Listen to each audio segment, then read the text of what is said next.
तो शुरुआत करता हूँ कि लबों पे उसके कभी बद्दुआ नहीं होती, लबों पे उसके कभी बद्दुआ नहीं होती, बस एक माँ है जो कभी खफा नहीं होती। तो सबसे पहले मातृ दिवस की सभी माँओं को बहुत बहुत शुभकामना मेरी ओर से। और मैं एक एयरफोर्स वेटरन हूँ और वॉइस ओवर आर्टिस्ट भी हूँ और थोड़ा बहुत काम करता हूँ और थोड़ा बहुत लिख लेता हूँ। माँ पे तो सभी ने लिखा है, सुना है और पढ़ा भी होगा, पर मैं आज जो आप सबके सामने कविता लाया हूँ वो मैंने अपनी माँ जैसी सासू माँ के लिए लिखी थी। और बहुत बहुत शुक्रिया।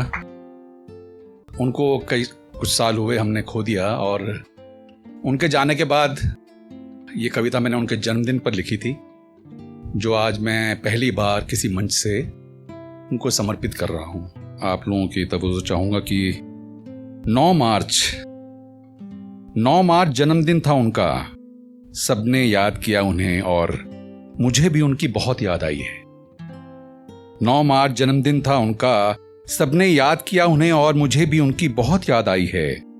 हाँ, यादें ही तो आती हैं। हाँ, यादें ही तो आती हैं उनकी जो चले जाते हैं और फिर कभी लौट कर नहीं आते हैं।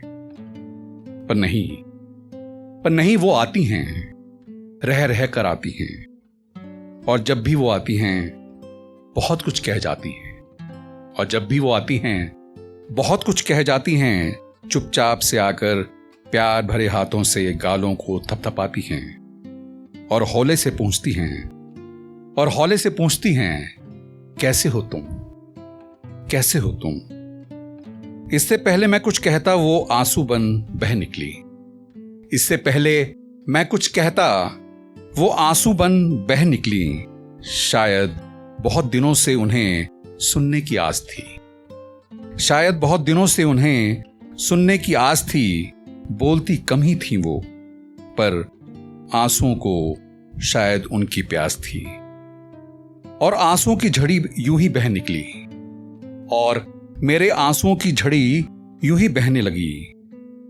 हर एक बूंद उनसे फिर कुछ कहने लगी।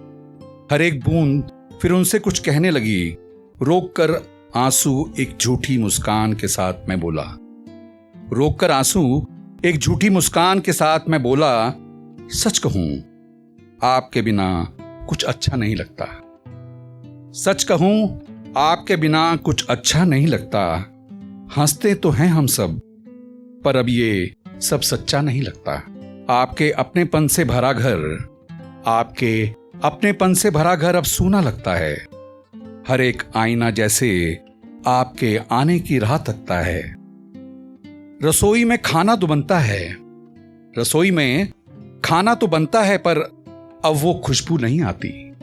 रसोई में खाना तो बनता है, पर अब वो खुशबू नहीं आती। रोटी रोज बनती है, पर अब नहीं मिलती आपके प्यार से फूली वो चपाती। आपके प्यार से फूली वो चपाती। खाने की टेबल पर हम सब खाना खाने बैठ तो जाते हैं। पर आपके हाथों के स्वाद का खाना अब नहीं खा पाते हैं। ड्राइंग रूम का दीवान आज भी उतना ही सख्त है जैसे आपके बिना गुजरा हर दिन और बीता ये वक्त है। सच कहता हूं मैं, झूठ नहीं यकीन तो पूछो इन बच्चों से जिनकी आप नानी हैं। प्यारी नींद सी लोरी और परी लोक की कहानी है। बात बात पर कहते हैं नानी होती तो आज बहुत खुश होती। गले लगाकर खूब प्यार करती और सबको सुलाकर सोती। नहीं लगता इन्हें भी अच्छा बस नाना नाना कहना। आपका तस्वीरों से इन्हें और इनका आपको तकते रहना। नाना भी अब कुछ कम हंसते और कुछ कम बोलते हैं, पर आपके लिए अपने प्यार का राज कभी कभी खोलते हैं। आपकी बेटियां आपके पुराने रखे कपड़े टटोल कर आपके खालीपन को छांटती हैं। आपकी बेटियां आपके पुराने रखे कपड़े टटोल कर आपके खालीपन को छांटती हैं, पहनकर आपकी यादों से लिपटी कुछ साड़ियां आपका प्यार बांटती हैं। खुशकिस्मत हैं आपकी बेटियां जिन्होंने आपको मां रूप में पाया। आपके स्नेहाशीष और संस्कारों ने इन्हें आज इस लायक बनाया है। आपके स्वाभिमान से भरा घर, आपके स्वाभिमान से भरा है घर सारा, और ये 4 उनकी दीवार हैं। 4 परिवारों में रहते हुए भी इन बहनों में आपका अथाह प्यार है। जब भी कोई मुश्किल हो इन्हें आपका साथ पाया है। जब भी कोई मुश्किल हो इन्होंने आपका साथ पाया है, क्योंकि इस मजबूत घर पे आपके प्यार का साया है। चाहता हूं मैं आप हमेशा यूं ही आते रहो। चाहता हूं मैं आप हमेशा यूं ही आते रहो। कुछ हमारी सुनो, कुछ अपनी सुनाते रहो। जानते हैं हम सब आप मुंह से कम बोलती हैं। जानते हैं हम सब आप मुंह से कम आंखों से सब कुछ कहती हो। तभी तो रह रहकर बस निर्मल अश्रुधारा सी बहती हो। घर में चाहे आप रहो ना रहो, मगर हम सब के दिलों में हमेशा ही रहती हो। हम सब के दिलों में हमेशा ही रहती हो। धन्यवाद। और एक आखिरी शेर मैं पढ़ना चाहूँगा शायर परवीन शाकिर साहब का। ये खूबसूरत शेर है कि वो लिखते हैं कि मलाल है पर इतना मलाल थोड़े है। मलाल है पर इतना मलाल थोड़े है।